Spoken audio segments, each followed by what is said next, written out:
Hello there, and welcome to another live inside our Facebook community. We are in the Radiantly Live Woman, and I'm here to share another series about scars related to your carpal tunnel, your ganglion cysts, most commonly here, and any scarring that you have on your hands, including your palms, fingers, thumbs. So we're kind of working from the wrist towards the nails here in this video. So I'm really excited to share some information here about how these scars may be contributing to how you feel today, right now, what's going on in your physical body, what's going on in your energetics, your emotions, and starting to make sense of all of that and how they could be related to your scars, meaning the culprit of what you're experiencing on a day-to-day now could be traced back to the scarring that you have here. So we're going to talk a little bit of just info and background stuff so we all know where we're talking about and like where our beginning is. So we're going to talk about what some of these things are. Mechanism that I touched on in a recent video, I spoke about bone breaks and how you can think about them as scars and what to do. So we're going to talk about the overdoing mechanism. In this case in particular, it's mostly based on friction. So we'll talk about that, as well as finding the source of the problem, really getting a sense of, what is actually going on here and how can we work these things. Then, as usual, we talk about physical considerations related to the physical body, the stuff that's right in front of you.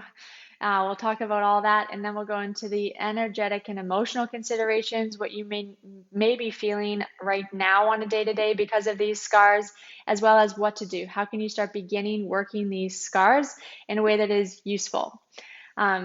And so this is going to be very unique to these scars, and we're going to talk about why you would do the thing that I'm going to suggest, and we're going to make sense of that right at the beginning here. So here we are, carpal tunnel, ganglion cysts, hand scars, everything from here and above. Now, each of these things have their own slightly different style, but I'm lumping them together because of the area, and a lot of the kind of problems that you may feel now may be the same thing because of these scarring, whether it's the ganglion, whether it's the carpal tunnel, or you have some sort of scarring on your hand. So let's talk about first like what all these things are. So carpal tunnel is a very common thing that happens, and it's also a very common surgery to have.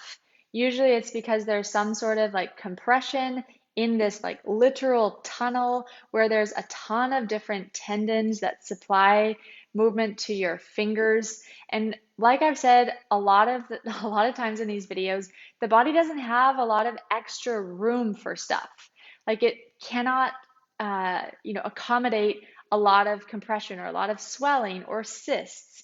There should be this nice slide and glide mechanism in the body that is like unimpeded or unrestricted. And when there's something there, whether it's like chronic swelling or there's some sort of like joint misalignment that puts like pinching or pressure, or we're building up cysts somewhere, the body doesn't like that. It's not cool with that.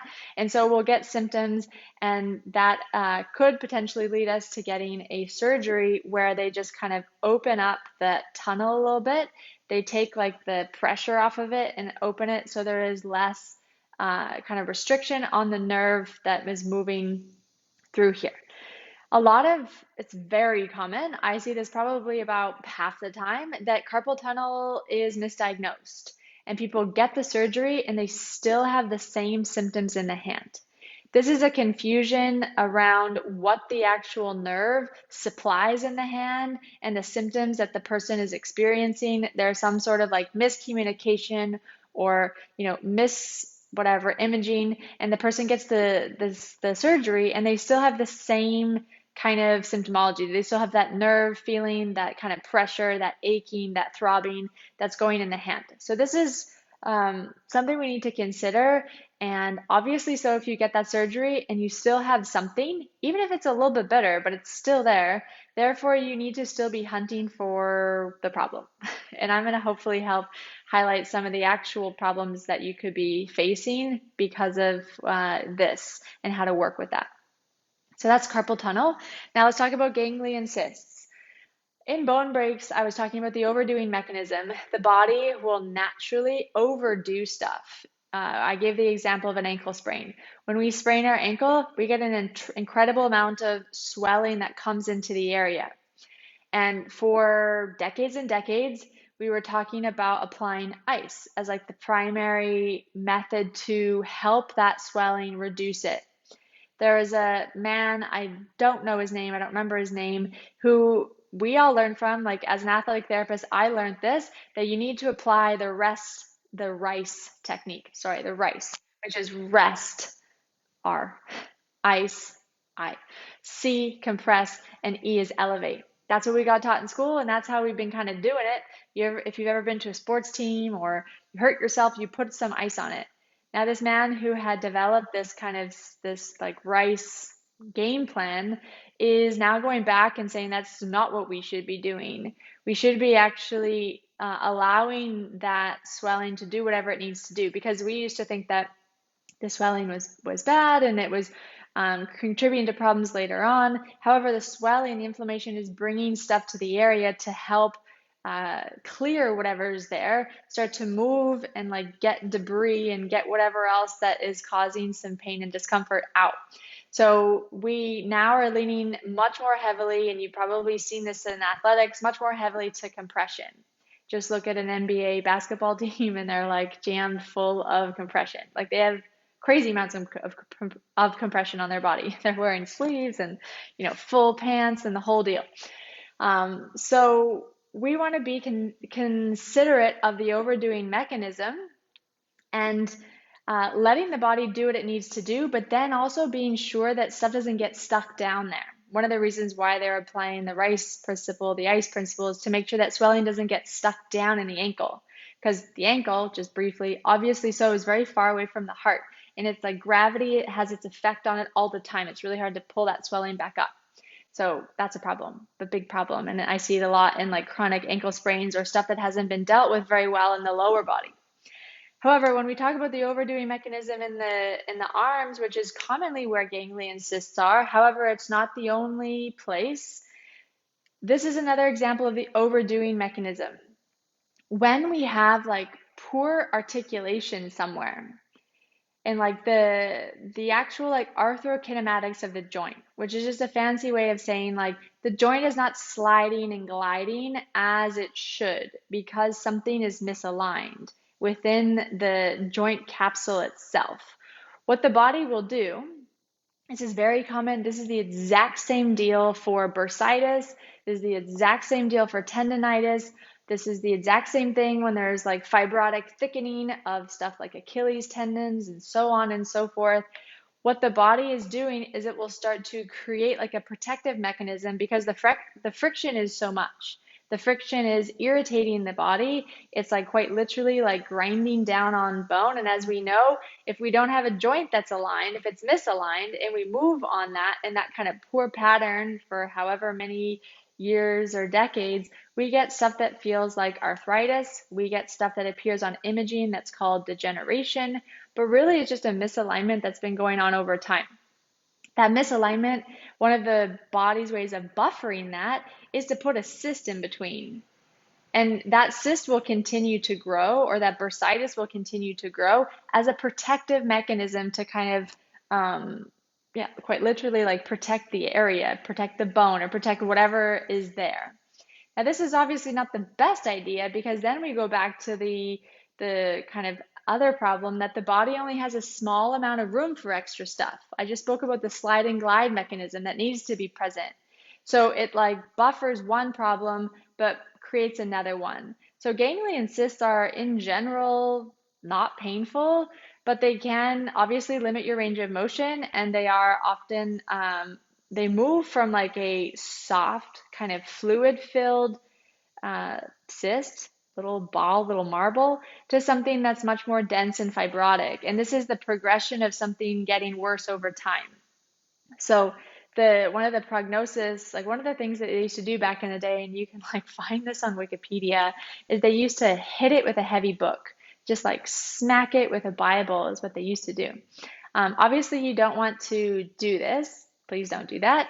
You want to be aware of the reason behind it, the why is the body doing this. And so we want to make sense of like, okay, so this probably isn't articulating very well, but why? What's going on in the limb? Like what's going on elsewhere, all the way up into the neck and thoracic spine? That's what you're thinking about.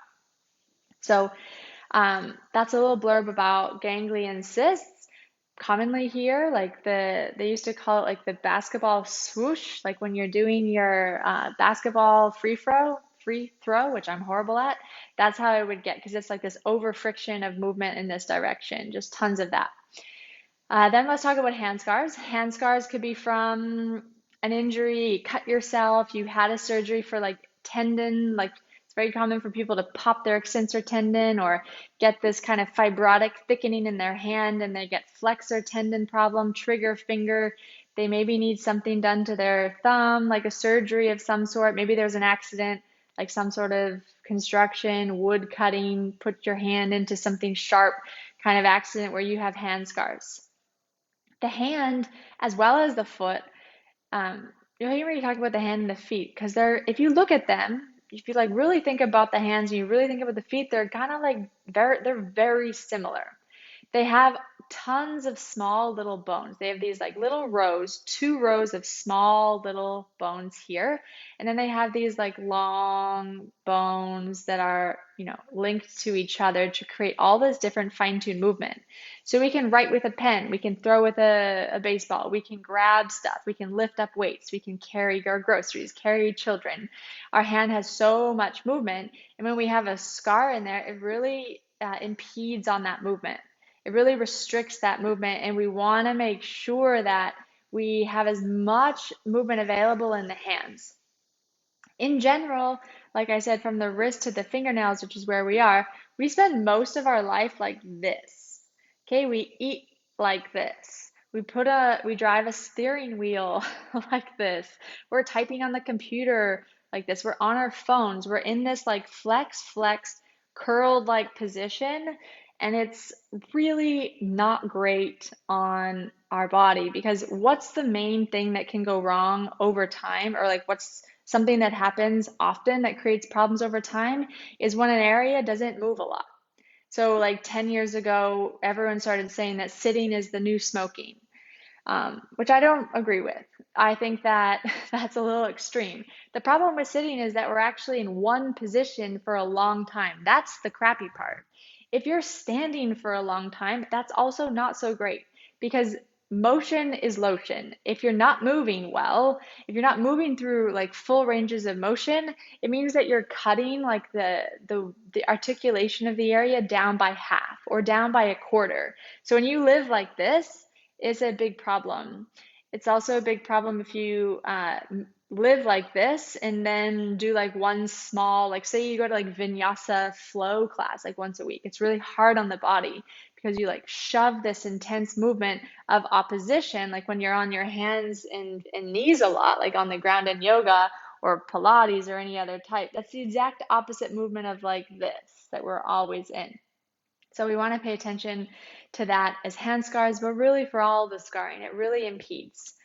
So what we want to think about is the source, always the source. The hands and the feet are like the ends of the chain, like quite literally. They're the smallest bones. They also have the most articulation. It's where everything gets tinier. There's a lot of like different tendons to move all the fingers and toes differently. And there's a lot of small little bones in here.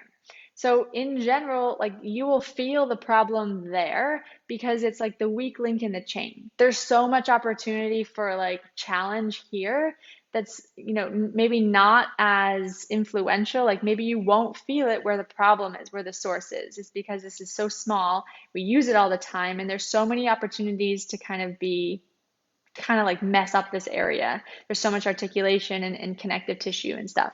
So we want to think about where's the source. The arms, as I've said before, are fully supplied neurologically by your neck.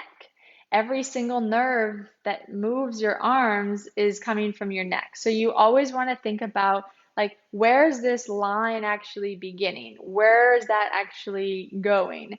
And then like on top of that, you want to think about your own timeline, your own history in that area. You may not have a neck thing, but maybe you have a collarbone break, or maybe you have a jaw problem, or maybe you have a thoracic spine problem. All of this will contribute because all of this is connected. It's really important that we kind of see ourselves holistically and fully. So let's get into the physical considerations as we just kind of lean into that already. Let's talk about the arm channels.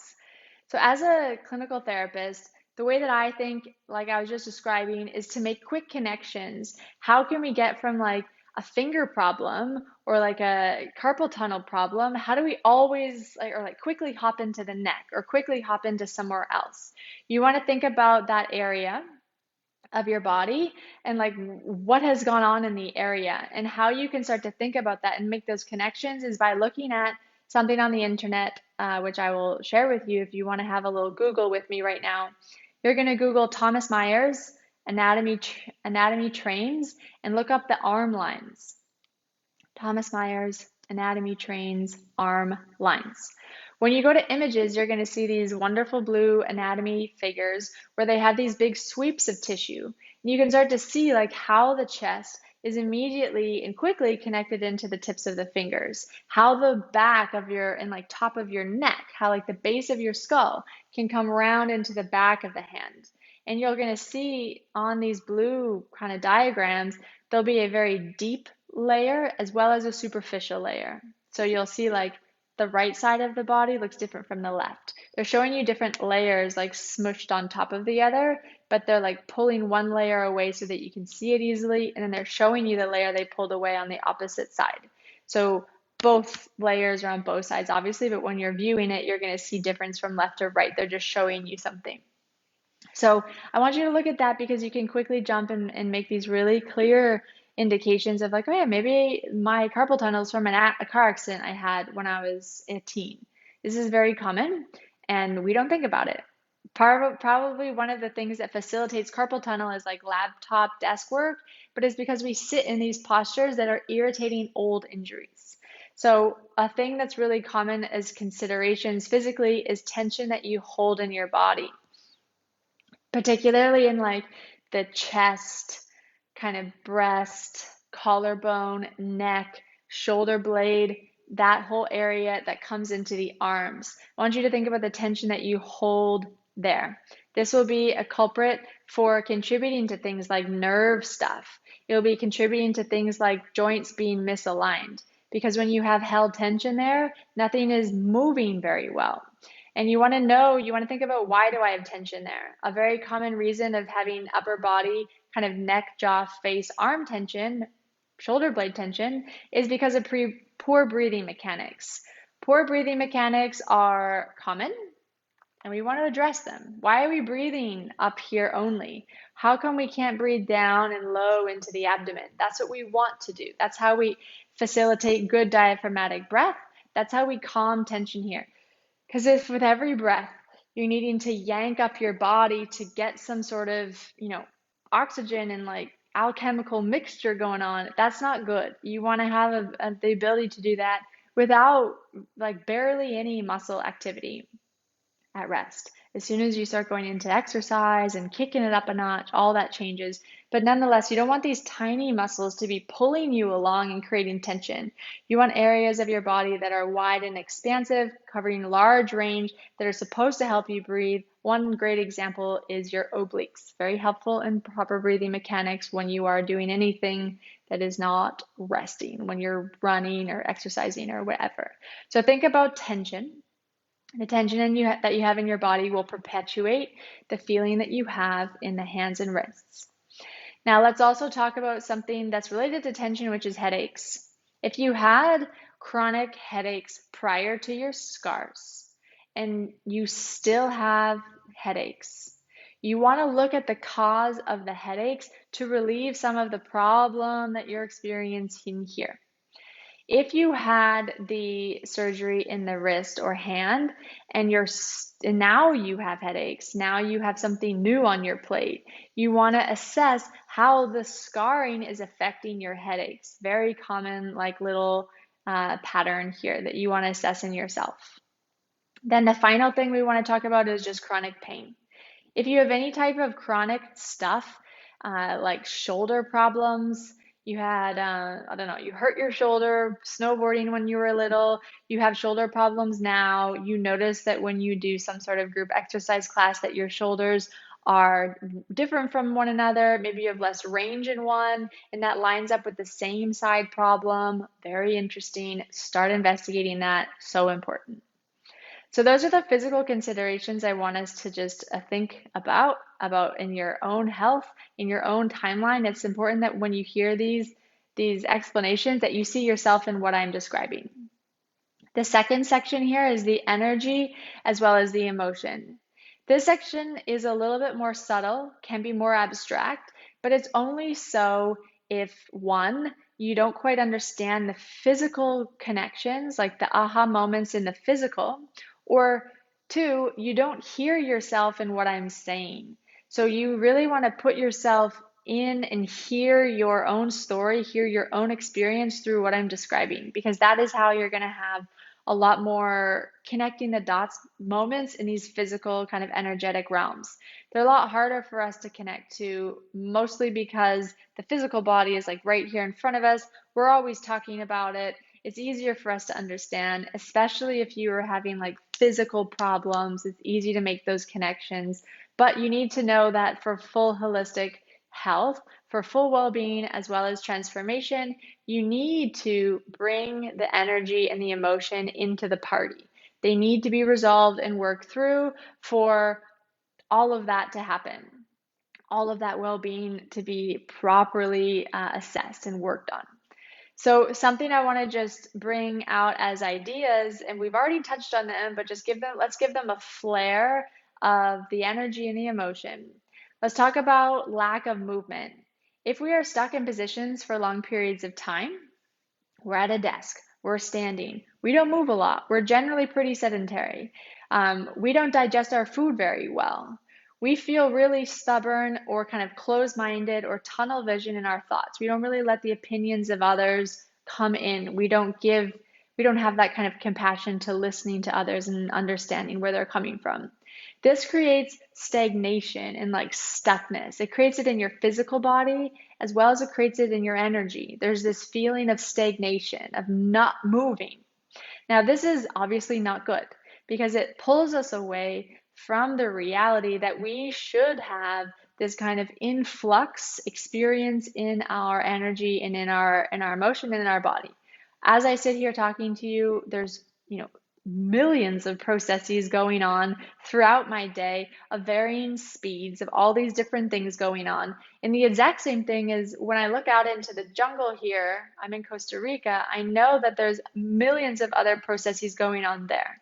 There's the cycle of life is full. The jungle does not sleep. And it's the same thing with our body. We may consciously go to sleep, but there is other activity going on. This needs to be our like kind of front and center, especially as women, because we don't want to lose contact with that.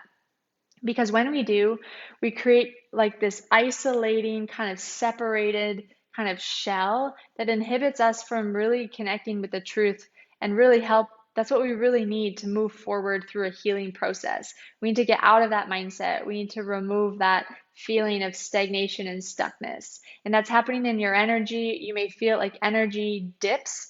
You may feel it with certain types of food. You get really heavy and feel stuck. You need a nap. You may sleep really poorly. All of this is talking about the energy as well as just your emotion. You may feel stuck on repeat, rumination, constant like repeat of patterns. All of this can be happening when we're talking about these injuries because these injuries are all closely linked up into that. Now, the other thing we just spoke about is arm channels. We spoke about the arm channels extending really from your center, like from your core, from your torso out. I want you to really see the symbology here that your hands are a way of giving and receiving, of offering something, but also generating something and able to receive whatever it is. You can think about that as like a dynamic exchange between people around you, coworkers, loved ones, spouse, partners, your kids, all of this. You want to think about like how is your capacity to give as well as receive. Is one not so good? Are they both not so good? How well do you just really simply receive compliments? How much do you actually give out? Like how much of your day do you spend considering others? Or do you consider them too much and put yourself on the back burner? All of this can be considered when you're talking about arms and, talking about wrists into your fingers.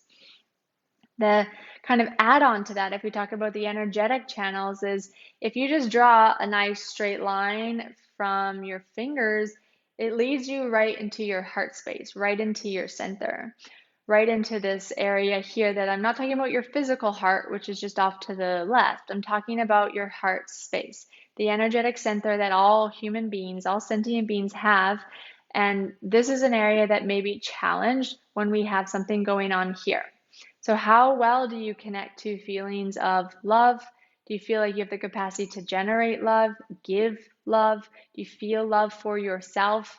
As well as just emotions like compassion, gratitude. How well or not are you able to access those things? When you can clear up this channel, like clear up the gunkiness that the scar tissue is creating, that can create a much more open flow in both directions, which is beneficial to you as a human being, but also beneficial to the other people that are around you. So what to do, like how can we start working this? Let me first offer the 3-part guided practice that I offer for every single scar. You need to keep this into consideration. You need to do this first. You can't skip over it. If you watch a lot of my videos, you'll hear me say that every time. It's really important that you understand the transformation potential that are these scars, because a lot of us don't yet recognize the importance and the value of scars. We don't know how much they're holding and impeding on our physical body. We don't know how much they're holding and impeding on our energy, on our emotion, and we want to bring that to light. How do we bring that to light? We do this 3-part guided practice. So the first part of this guided practice is you do the relaxing into, which has 4 stages. One part, find a place that's comfortable to be. Sit or lay, however you're comfortable, do that.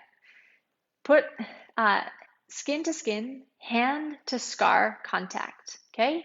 So however you need to do that to get to your scars. If you have scars on both carpal tunnel, you'll make a position that looks like this. However you do it, do it. It's really important that in this section, you actively partake in engaging in the sense of touch, but also that you're touching an area that you may have consciously or unconsciously not wanted to deal with, not wanted to work through. Maybe there's emotion there. Maybe there's a lot of pain, hurt, suffering there. And it's natural, a natural tendency of human beings is to pull away and avoid pain. We're like kind of hardwired like that.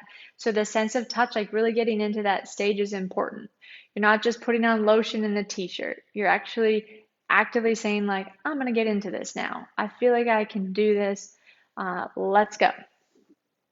4th part, close your eyes. Tone down the sense of sight, of seeing, of vision, and ramp up the sense of touch by touching, skin to skin contact.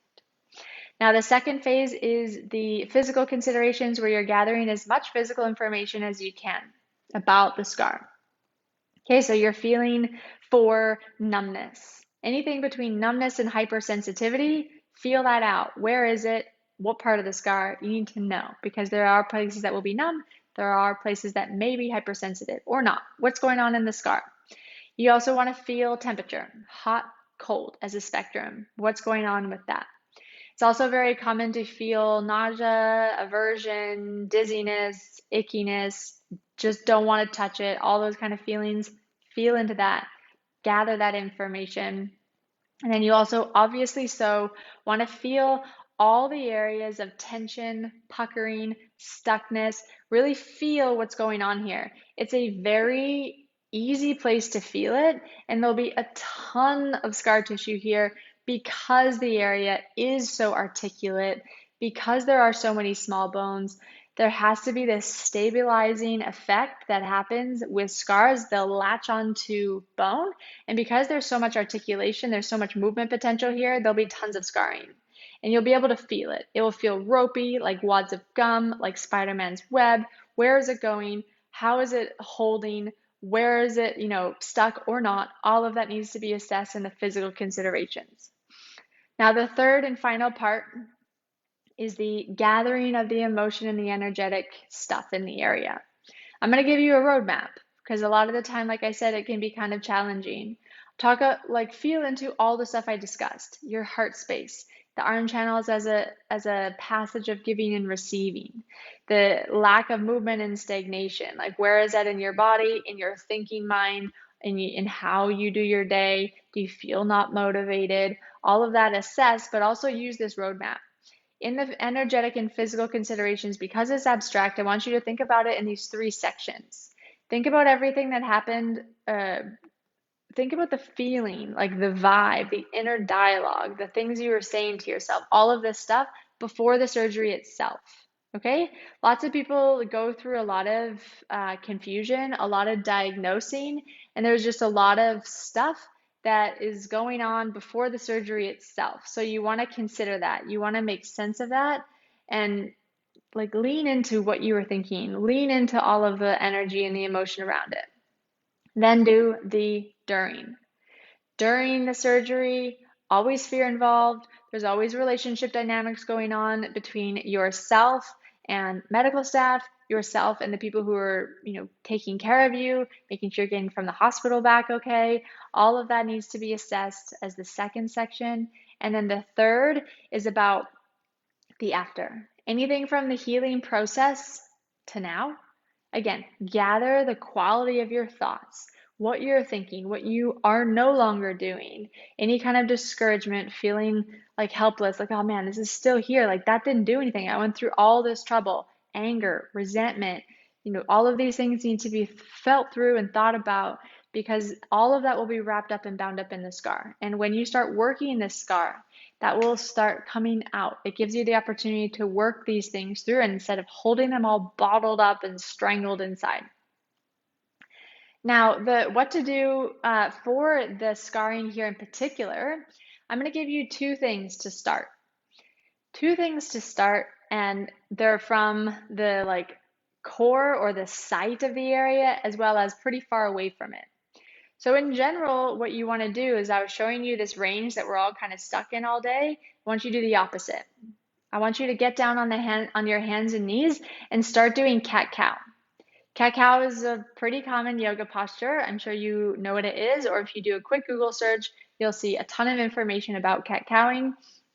What it does is it gets you to move your spine, gets you to move your wrists and hands in the opposite way that you always live. And the scars are holding you this way. You need to start to bust through that. And you can't just do cat-cow like once a week. You got to do it for like 2 minutes every day to start to allow that opening and that stretching of the scar tissue to occur. If you do it twice a day, awesome. So that will help with the spine as well as local, but we also need as a second thing to do for these scars is we need to move and get the neck going. So neck range of motion is really important. It will help to do just preliminary kind of flossing of the area, which is something I teach, as well as flushing. But before we get into that, we need to think about how well our neck is moving. Our neck can move in 6 different ways. Okay, so the 6 different ways to feel into yourself is a side bend to the right, side bend to the left. That's 2. It can rotate to the right, rotate, you got it, to the left. That's 4. Then number 5, it can extend. Number 6, it can flex. Okay, so move at a pace and at a range that feels comfortable. Don't just smash yourself around. Be present with what you're doing. Feel how it feels. Is one side less than the other? And use the actual assessment as a treatment, meaning do that often.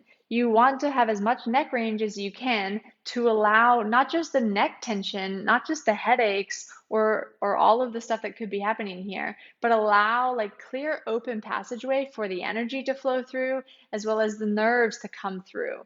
When there's too much tension, when there's inflammation, when there's stagnation, it just creates this challenge of movement and of just nerve velocity, nerve function coming down where it needs to be. So that is my brief information session about carpal tunnel, ganglion cysts, and any kind of scarring that you have on the hand, including fingers and thumbs. If you have any questions about this, please let me know. You're very welcome to try it out. I hope that you do. If you have questions about it after you kind of get going, please feel free to just comment on this video. Please feel free to just say, hey, Kendra, I've been trying this out. It feels really good, but now I kind of feel this. Some of these things are meant to pull other bits of information out for you. And when you can get that information, when you're actively engaging the problem and you're present and you're like, oh yeah, now this feels different. Now you're on a really good path. You're on a really good journey towards transformation. And that's exactly what I want for all the women in this group.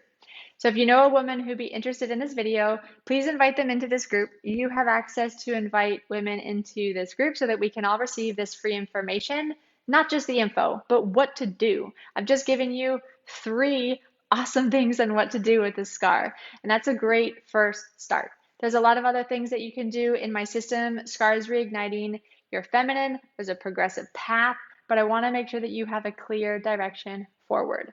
So thank you very much for joining me. It was great to have you here. Please reach out if you need, and I will see you tomorrow for another live. All right, bye.